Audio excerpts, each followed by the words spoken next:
Hello, and welcome back to Cheating Tales Lab.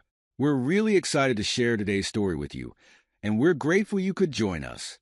Let's not waste any more time, let's get into it. Donald Gill's truck rumbled to a stop in the driveway of his suburban home.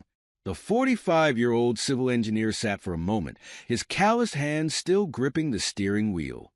The unexpected equipment malfunction at the project site had thrown his week into disarray, but it was the gnawing feeling in his gut that truly unsettled him.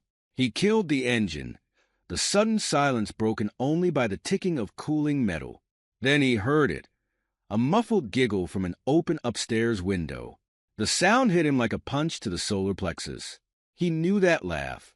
It was Lucille's, his wife of 20 years, but it held a carefree quality he hadn't heard directed at him in ages.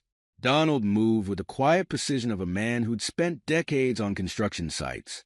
He eased the front door open, thankful for the recent WD-40 application that silenced its usual creak. The giggle came again, louder now, emanating from their bedroom upstairs. "Oh, Jason, you're terrible." Lucille's voice floated down, a mixture of mock outrage and barely contained mirth. Jason. The name lodged in Donald's brain like a splinter. He knew a Jason, Lucille's yoga instructor, young, fit, with an easy smile that Donald had always found a touch too ingratiating. His eyes fell on Lucille's phone, carelessly left on the kitchen counter. The little voice of morality that had guided him since his Boy Scout days put up a token resistance, but it was quickly silenced. Donald picked up the device, relieved to find it unlocked. What he saw made his vision blur. Months of flirtatious text messages, each more intimate than the last. Photos that seared themselves into his memory. Compromising images of his wife in poses she never shared with him. Credit card statements showing expenses at high-end restaurants and hotel bookings on days Lucille had claimed to be working late. Donald's legal training kicked in, overriding the urge to storm upstairs and confront them. Evidence. He needed evidence. With practiced efficiency, he connected the phone to his laptop and began copying everything to a secure cloud drive.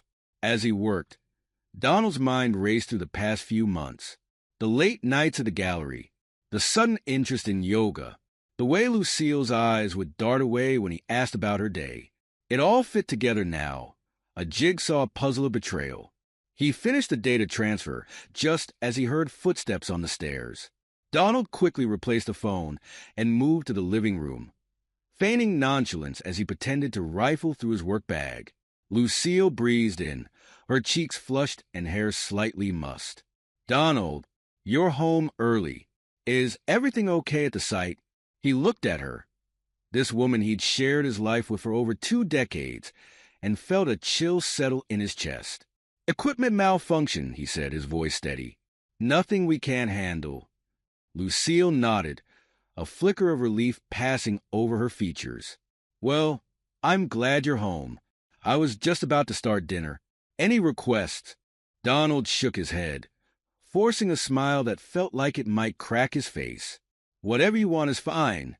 I've got some work to catch up on." As Lucille turned towards the kitchen, Donald retreated to his home office. He sat heavily in his chair, the weight of his discovery pressing down on him. He knew what he had to do next, but the thought filled him with a cold, hard anger he'd never experienced before. The next 2 weeks passed in a blur for Donald. On the surface, life continued as normal. He went to work, came home, shared meals with Lucille. But beneath the veneer of normalcy, a storm was brewing. Donald sat in a nondescript cafe, his fingers drumming nervously on the tabletop. Across from him sat Orlando Campbell, a man whose profession thrived on discretion. "Mr. Gill," Orlando began, his voice low and measured, "I've compiled the information you requested." He slid a manila envelope across the table. Donald's hand trembled slightly as he reached for it. "And you're certain about all of this?" Orlando nodded gravely. "Every bit of it is documented and verified. Photos times locations. It's all there." With a deep breath, Donald opened the envelope. The contents confirmed his worst fears. Photographic evidence of Lucille and Jason's rendezvous at various locations, hotels, restaurants, even a secluded park bench. Each image was like a dagger to his heart. "There's more," Orlando continued. "I did some digging on this Jason character. Turns out, he has a history of affairs with married women from his yoga classes. At least 3 confirmed in the past 2 years." Donald's jaw clenched. And Lucille? Her work. Orlando's expression turned grim. "She's been skipping work to meet him, Mr. Gill. It's jeopardizing her position at the art gallery." Donald nodded, a cold determination settling over him. "Thank you, Orlando. You've been thorough." As he left the cafe, Donald's mind was already racing ahead. He needed legal advice, and he knew just who to call. Kenneth Noble's office was a sanctuary of dark wood and leather, a stark contrast to the chaos Donald felt inside. His longtime friend and attorney listened intently as Donald laid out the situation, spreading Orlando's evidence across the polished desk. "Jesus, Don," Kenneth said, leaning back in his chair. "I'm so sorry. Are you sure about this? No chance of reconciliation?" Donald's laugh was hollow. "Ken, you've seen the evidence. This isn't a one-time thing. It's been going on for months. And it's not just the affair. She's been lying about work, risking her job. I need to know my options." Kenneth nodded, his expression grave. "All right, then let's talk strategy. First things first, we need to protect your assets. Have you separated your finances yet?" "Started to," Donald replied. "I've been moving funds to secure accounts, but I didn't want to raise suspicion by doing too much at once." "Good thinking," Kenneth approved. "We'll need to document everything. Lucille's spending, her absences from work, any neglect of household responsibilities. What about your daughter, Amber? How's she factoring into all this?" Donald's face darkened. "Lucille's been skipping Amber's parent-teacher conferences, claiming work commitments. I've been picking up the slack, but I'm worried about how this will affect her." Kenneth made a note. "That's good. Shows Lucille's priorities aren't with the family. Now, let's talk about gathering admissible evidence." As they delved into the legal intricacies, Donald felt a grim sense of purpose settling over him.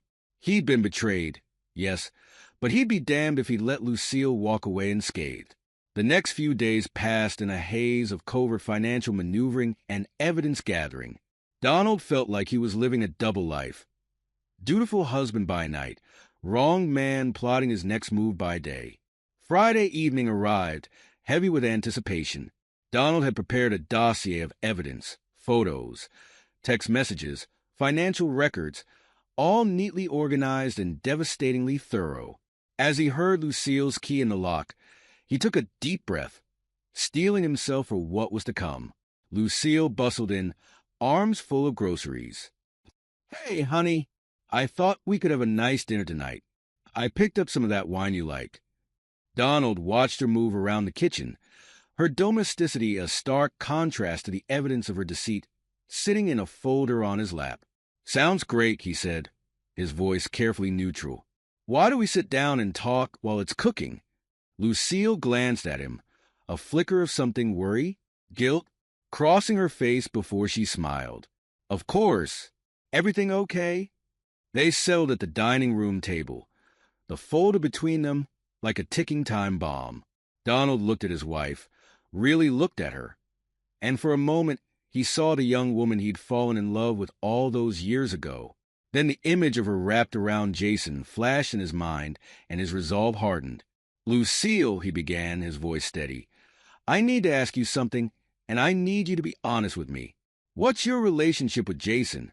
The color drained from Lucille's face, but she quickly composed herself. "Jason? My yoga instructor? He's just a friend, Donald. Why do you ask?" Donald nodded slowly, as if considering her words. Then, with deliberate movements, he opened the folder and began laying out the evidence, piece by piece. "Just a friend," he repeated, his voice flat as he placed a photo of Lucille and Jason kissing in a hotel lobby on the table. "Is this how you greet all your friends?" Lucille's eyes widened, her mouth opening, and closing without sound. Donald continued, relentless. Or maybe this is normal friendly behavior. He slid over a printout of their text messages, intimate details that made him sick to read. Tell me, Lucille, do all your friends know what color underwear you prefer? Donald, I can explain. Lucille stammered, her composure crumbling. Can you? Donald's voice was ice. Can you explain the hotel charges on our credit card? The days you called in sick to work but were actually with him? The money you've been funneling to him? Tears were streaming down Lucille's face now. It was a mistake, a momentary lapse in judgment. It didn't mean anything. Donald laughed, a harsh, bitter sound. A momentary lapse? Lucille, this has been going on for months. You've lied to me, to our daughter, to your colleagues. You've spent our money, neglected your responsibilities. Tell me, what part of that is momentary? Before Lucille could respond, they heard a gasp from the doorway.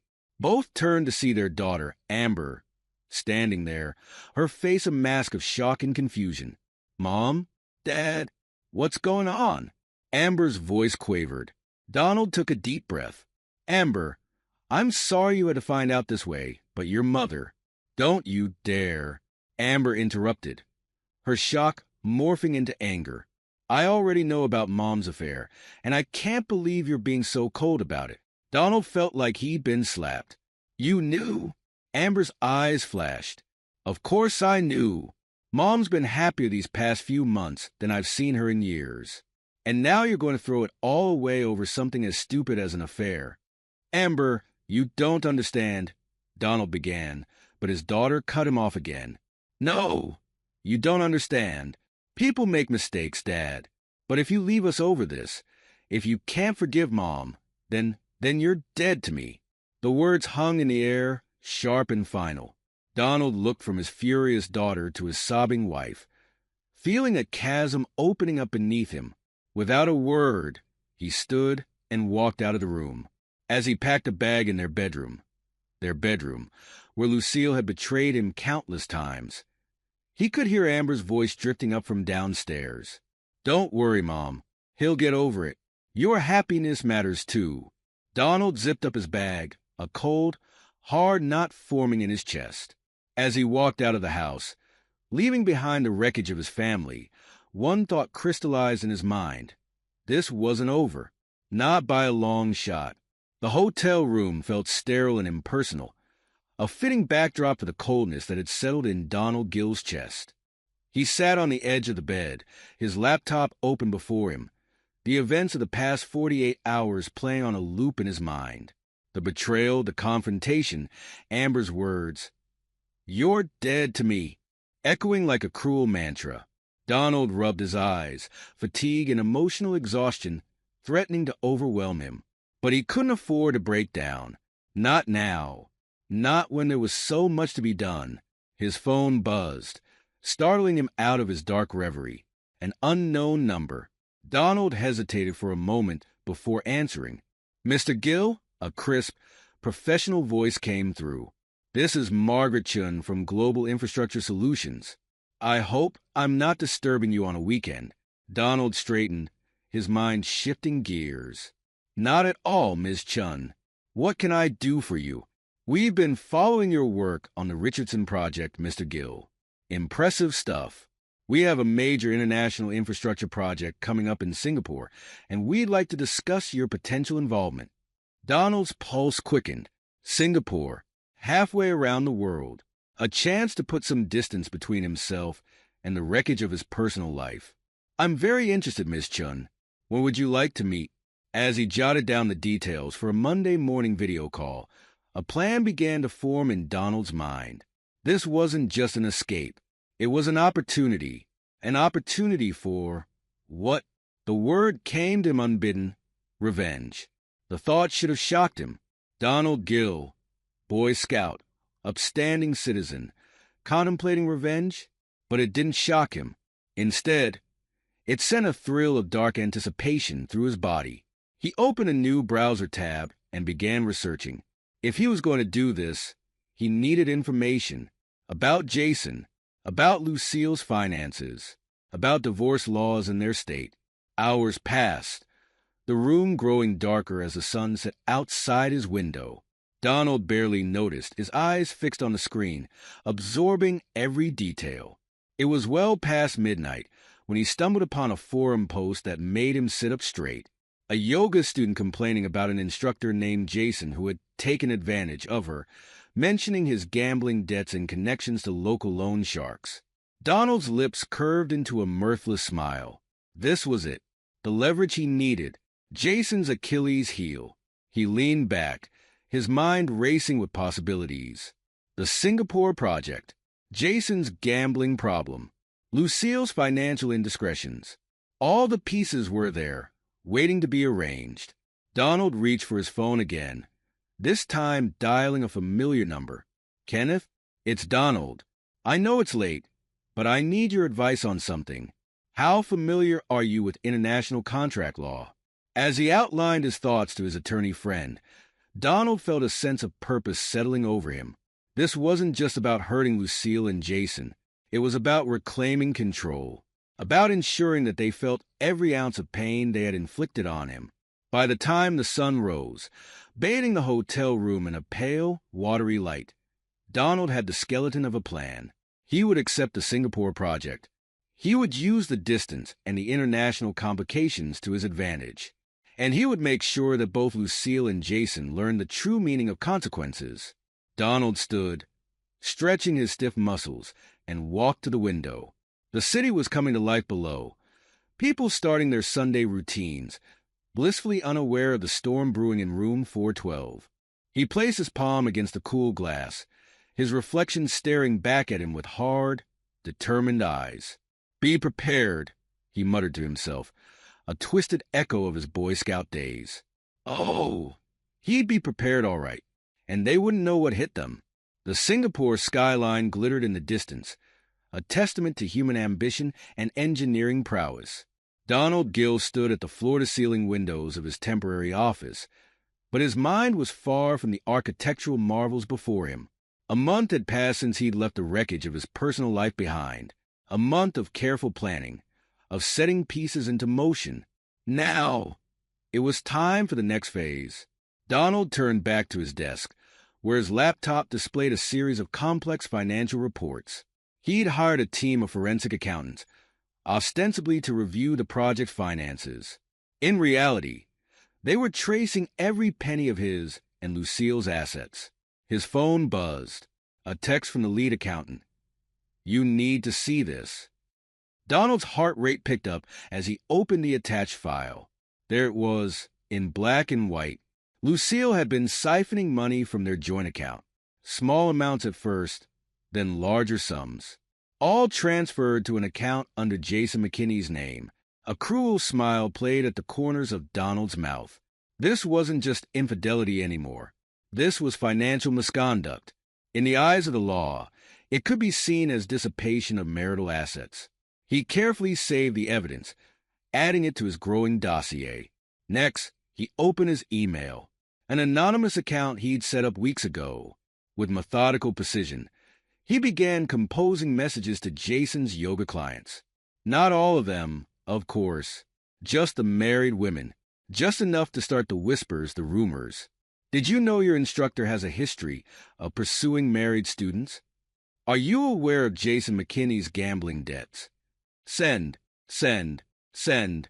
Donald leaned back in his chair, imagining the chaos these little digital bombs would create. Jason's reputation would take a hit. His client base would dwindle. The financial pressure would mount. But he wasn't done yet. Donald picked up his burner phone, purchased with cash untraceable, and dialed a number he'd procured through less-than-legal means. "Yeah," a gruff voice answered. "Is this Big Mike?" Donald asked, his voice steady. "Who's asking?" "Someone who thinks you might be interested in knowing about a new source of income for Jason McKinney. I hear he owes you quite a bit." There was a pause on the other end. "I'm listening." Donald smiled. The loan sharks would add another layer of pressure. Jason would find himself squeezed from all sides. With that task complete, Donald turned his attention to the shared investment portfolio he managed with Lucille. With a few careful trades, he could make it appear as though her decisions had led to significant losses. It wouldn't be enough to bankrupt them. He wasn't about to jeopardize his own financial future, but it would add to the mounting stress. As he executed the trades, Donald's mind wandered to Amber, his daughter. The betrayal still stung, her words echoing in his mind. But he couldn't bring himself to target her directly. Instead, he had secured her college fund in a separate account. Let Lucille and Jason's actions jeopardize their own futures, not Amber's. The rest of the day passed in a blur of meetings and conference calls. Donald played his role perfectly. The dedicated engineer focused on the massive infrastructure project. But beneath the surface, his mind was constantly working, planning, refining his strategy. As night fell, Donald made one final move. He reached out to contacts in the art world, people he'd met through Lucille over the years. A casual comment here, a subtle insinuation there, just enough to plant seeds of doubt about Lucille's professional integrity. Exhausted but satisfied, Donald finally allowed himself to relax. He poured a glass of whiskey and returned to the window, gazing out at the glittering city. In the reflection, he barely recognized himself. The man staring back at him was harder, colder, a man capable of calculated revenge. Donald raised his glass in a mock toast to his reflection. To the unforgiving path, he murmured and drank deeply. 2 months into his plan, Donald found himself standing once again on the familiar doorstep of the house he once called home. The Singaporean sun had darkened his skin, and the weeks of calculated revenge had hardened his resolve. He took a deep breath, steeling himself for what was to come, and rang the doorbell. Lucille opened the door, her eyes widening in surprise. "Donald, I didn't know you were back in town." Donald forced a smile, one that didn't quite reach his eyes. "Surprise," he said, his voice carefully neutral. "Can I come in? I thought we could talk." Lucille hesitated for a moment before stepping aside. As Donald entered, he took in the subtle changes in the house. A new throw pillow on the couch, a different scent in the air, small things that spoke volumes about how life had continued in his absence. But it was Lucille herself that caught his attention. The confident, carefree woman he'd left behind 2 months ago was gone. In her place stood someone stressed and distracted, dark circles under her eyes and a constant furrow in her brow. They settled in the living room, an awkward silence stretching between them. "How's the project in Singapore?" Lucille finally asked, her voice strained with forced politeness. Donald launched into a detailed explanation of the infrastructure work, watching Lucille's eyes glaze over. He was mid-sentence when her phone buzzed. She glanced at it, her face paling slightly before she hurriedly silenced it. "Everything okay?" Donald asked, feigning concern. Lucille nodded too quickly. "Yes, just work stuff. You know how it is." But Donald did know. He knew that Jason's yoga studio was hemorrhaging clients, that rumors were swirling about his inappropriate relationships with married students. He knew that loan sharks were circling, demanding repayment of gambling debts with escalating threats. "Speaking of work," Donald said carefully, "how are things at the gallery?" Lucille's facade cracked slightly. It's been challenging lately. Some issues with a few exhibitions, nothing major." Donald nodded sympathetically, even as he inwardly smiled. His subtle campaign to damage Lucille's professional reputation was bearing fruit. "I'm sorry to hear that," he said, his voice dripping with false concern. "You know, if you're having any financial troubles, I'd be happy to help. We could go over the accounts together, see where we stand." Lucille's eyes darted nervously around the room. That's very kind of you, Donald, but I'm sure it's just a temporary setback." Donald pressed on, relentless in his faux helpfulness. "Still, it might be good to meet with a financial advisor, just to be safe. I know a great one. Why don't I set up an appointment?" Trapped by his seeming generosity, Lucille could only nod in agreement. As if on cue, the front door opened and Amber walked in. She stopped short at the sight of her father. "Dad, what are you doing here?" Donald stood, opening his arms. "Hey, sweetheart.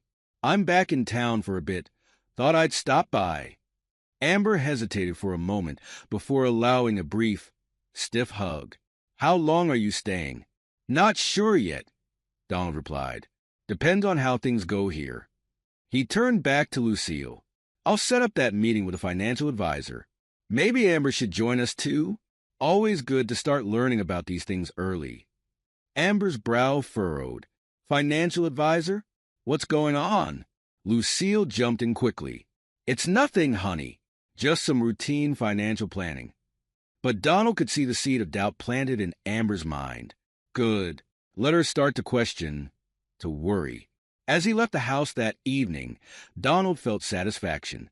The pressure was mounting, cracks appearing in the facade Lucille had built, and he was just getting started.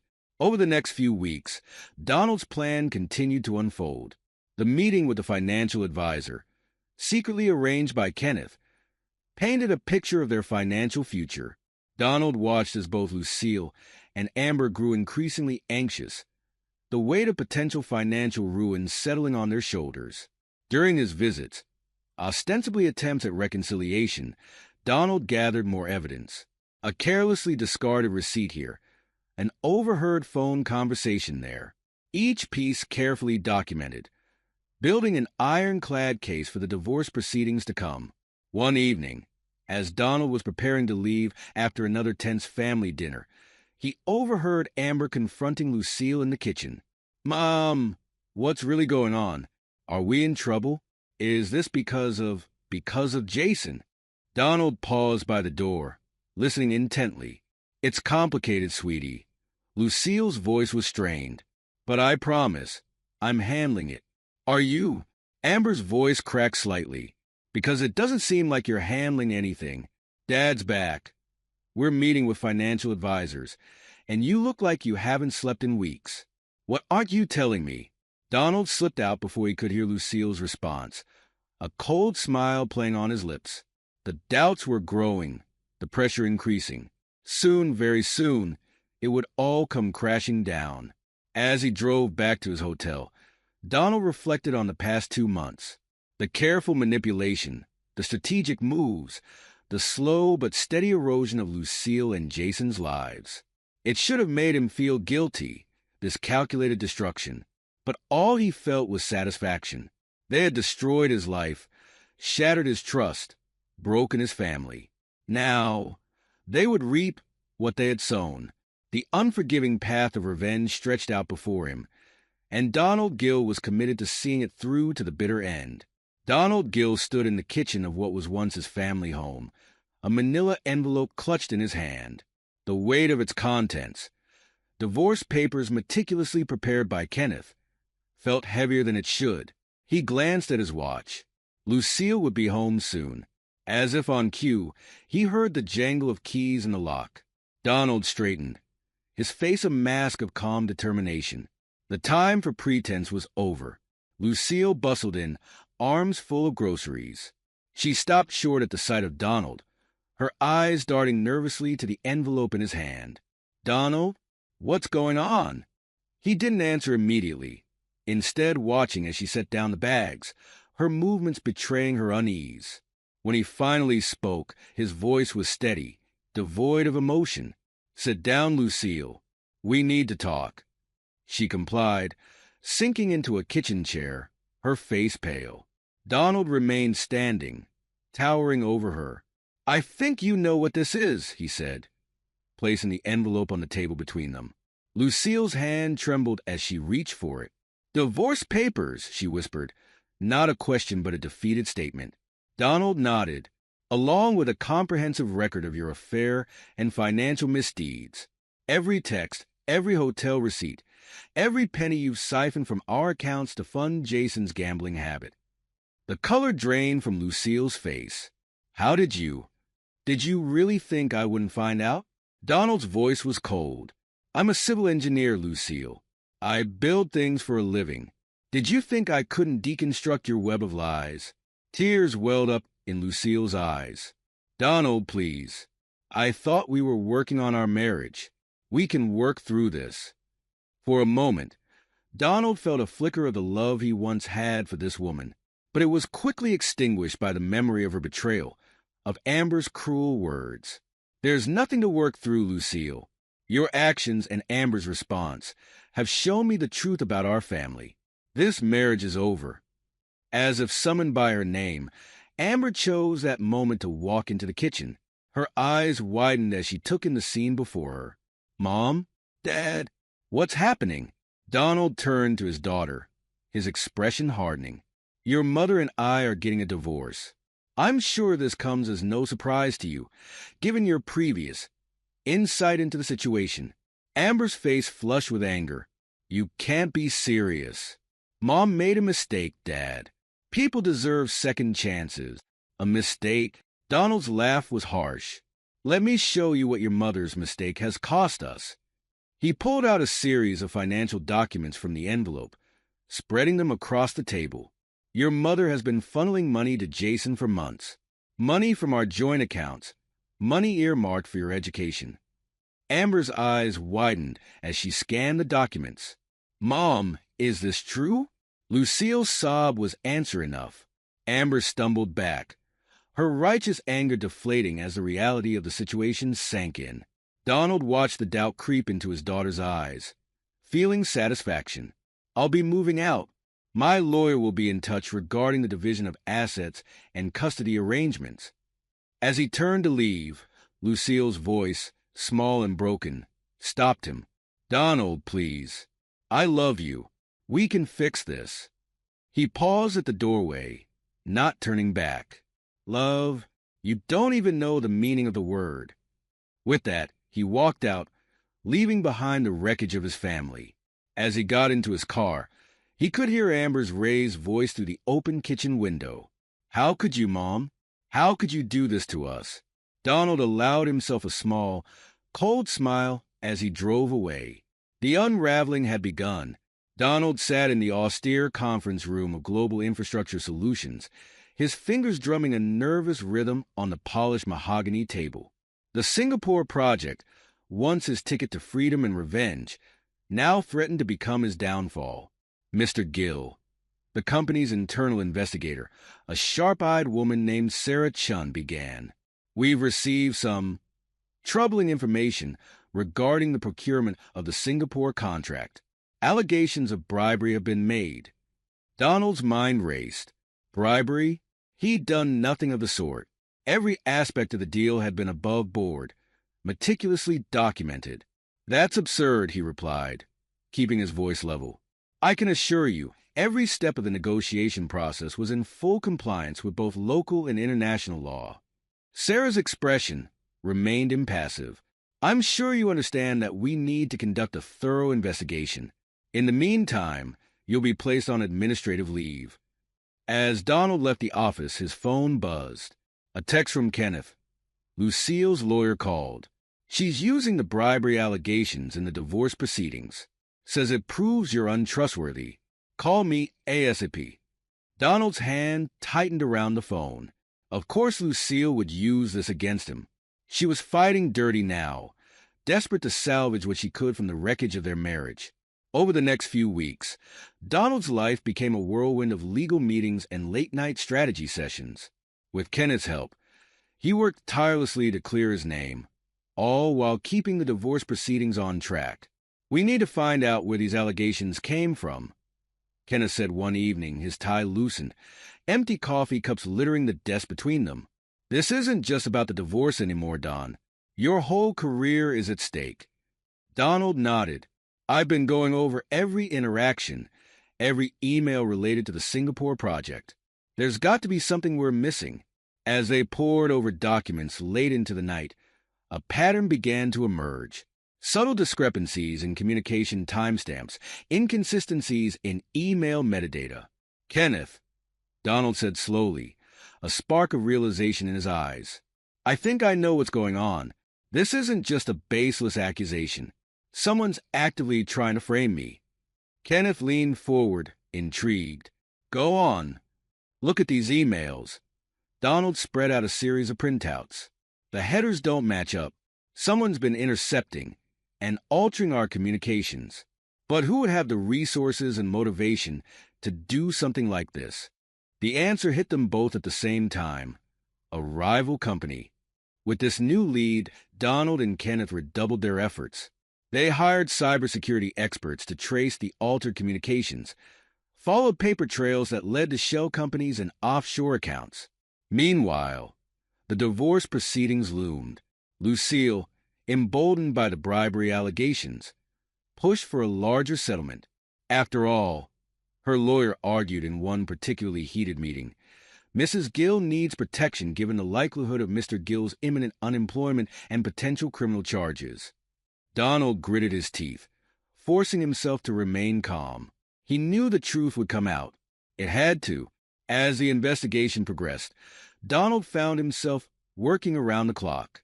By day, he gathered evidence to clear his name in the bribery case. By night, he refined his strategy for the divorce proceedings. Sleep became a luxury he could ill afford.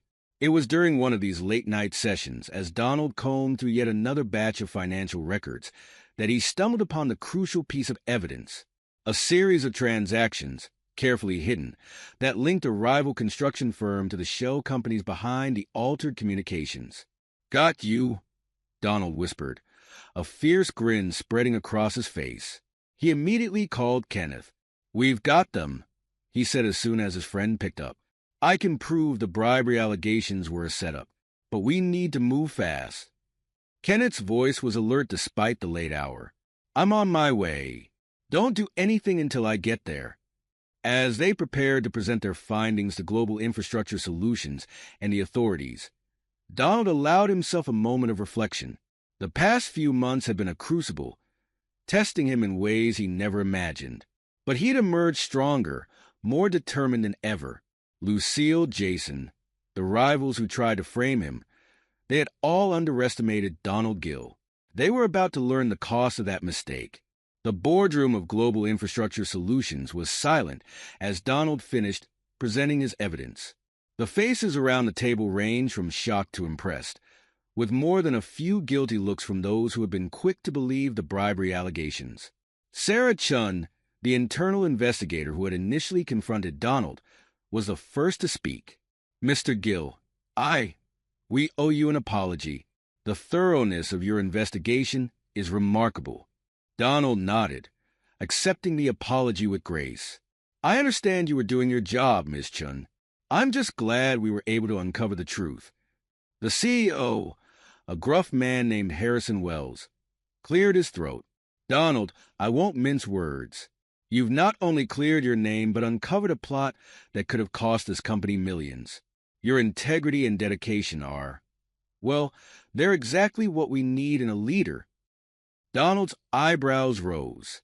"Sir, we'll be announcing a restructuring next week. I'd like you to consider taking on a more senior role. VP of International Projects, perhaps?" As the meeting adjourned, Donald felt a weight lift from his shoulders. His professional reputation wasn't just intact. It had been enhanced. The future, which had seemed so uncertain just days ago, now held new promise. But there was still one more battle to fight. The divorce proceedings, which had dragged on for months, came to a swift conclusion in light of the new developments. Lucille, her leverage evaporated with the dismissal of the bribery allegations, was left with little to negotiate.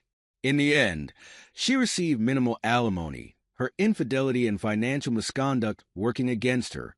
The judge was particularly unimpressed by her attempts to use the false bribery accusations to gain an advantage. As they left the courthouse for the last time, Donald saw Jason waiting by a beat-up car in the parking lot. The once confident yoga instructor looked haggard, the strain of the past months evident in his posture. Lucille paused, looking between Donald and Jason, indecision clear on her face. Donald merely nodded to her and walked away. He had no more words for either of them. Later that evening, as Donald was packing up the last of his things from the family home, Amber appeared in the doorway of his old office. "Dad!" Her voice was small, hesitant. "Can we talk?" Donald turned, regarding his daughter coolly. "What is it, Amber?" She stepped into the room, wringing her hands. I'm sorry for everything. for not believing you, for defending Mom. I was wrong. For a moment, Donald felt a flicker of his old affection for his daughter, but the memory of her cruel words, "You're dead to me," still stung. I appreciate your apology, Amber, but it doesn't change what happened. Amber's eyes filled with tears. I know. I miss you, Dad. Can't we try to fix this? Donald sighed, feeling suddenly very tired. Some things, once broken, can't be easily fixed. I'll always be your father, Amber, but our relationship, it needs time. He turned back to his packing, effectively ending the conversation. He heard Amber's quiet sobs as she left the room, but he hardened his heart against them. Trust, once shattered, was not easily rebuilt. The next day, Donald moved into his new home, a sleek, modern apartment that bore no resemblance to the suburban house he'd shared with Lucille. As he stood on the balcony, looking out over the city, he felt a sense of possibility he hadn't experienced in years. The path of revenge had been long and bitter. He'd lost his marriage, strained his relationship with his daughter, and nearly lost his career. But he'd also rediscovered his strength, his resilience, and his self-respect. Donald Gill raised a glass to the setting sun, a solitary toast to new beginnings. The unforgiving path had led him here, to this moment of hard-won peace. Whatever came next, he would face it on his own terms. 6 years passed, each day putting more distance between Donald and the turmoil of his past. His career flourished, the promotion to VP of International Projects leading to even greater opportunities. He traveled the world, leaving his mark on skylines from Dubai to Shanghai. But success, he found, was a poor substitute for family. The holidays were the hardest, his apartment feeling cavernous and empty without the warmth of loved ones. It was on a crisp autumn evening, as Donald was reviewing plans for a new project in Brazil, that the doorbell rang. He wasn't expecting anyone, and for a moment he considered ignoring it. But something, intuition perhaps, or just simple curiosity, propelled him to the door.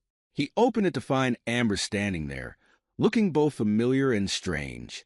At 25, she was no longer the defiant teenager he remembered, but a young woman with a hint of uncertainty in her eyes. "Dad," she said, her voice catching slightly. I need your help." Donald's hand tightened on the doorframe, his expression carefully neutral. "What kind of help, Amber?" She took a deep breath. "I want to go to grad school, but I can't afford it. I was hoping maybe you could help with the tuition." For a long moment, Donald said nothing. He simply looked at his daughter, memories of betrayal warring with the lingering embers of paternal love. Finally, he spoke, his voice quiet but firm. "Wait here." He retreated into his apartment, leaving Amber shifting nervously in the hallway. When he returned, he was holding a sealed envelope. "I think," Donald said slowly, "that you should ask your real father for the money." Amber's brow furrowed in confusion. "What are you talking about? You are my real father." Donald held out the envelope. "Open it." With trembling hands, Amber tore open the envelope and pulled out the contents. Her eyes widened as she scanned the document. A DNA test result. This can't be right," she whispered, her face pale. "I had suspicions for years," Donald said, his voice devoid of emotion. "Your mother's affair with Jason started earlier than I initially thought. I got the test done after the divorce, but I never found the right moment to tell you. Or perhaps I just didn't want to hurt you further." Amber looked up from the paper, tears streaming down her face. "Dad, please. This doesn't change anything. You raised me. You're my father in every way that matters." Donald shook his head slowly. "No, Amber. This changes everything. It explains why you were so quick to defend your mother, why you turned on me so easily. Blood will out, as they say." "Dad, no. Please." Amber reached out, but Donald was already stepping back, his hand on the door. "You're nothing to me," he said, the words falling like hammer blows. "Go ask Jason for the money. I'm sure he'll be thrilled to know he has a daughter." With that, Donald closed the door, shutting out Amber's anguished cries. He leaned against it, feeling a complex mix of emotions: vindication, sorrow, and a grim sense of finality. His revenge was complete. He had lost both his unfaithful wife and the daughter who had betrayed him. But in that loss, he found a strange sort of freedom. The last ties to his old life were severed. Whatever came next, it would be entirely on his terms. Donald walked to the window, looking out at the city sprawled before him. The unforgiving path had led him here, to this moment of stark, solitary triumph. He had survived. He had prevailed. And in the end, that would have to be enough. This is where our story comes to an end. Share your thoughts in the comment section. Thanks for your time. If you enjoy this story, please subscribe to this channel. Click on the video you see on the screen, and I will see you there.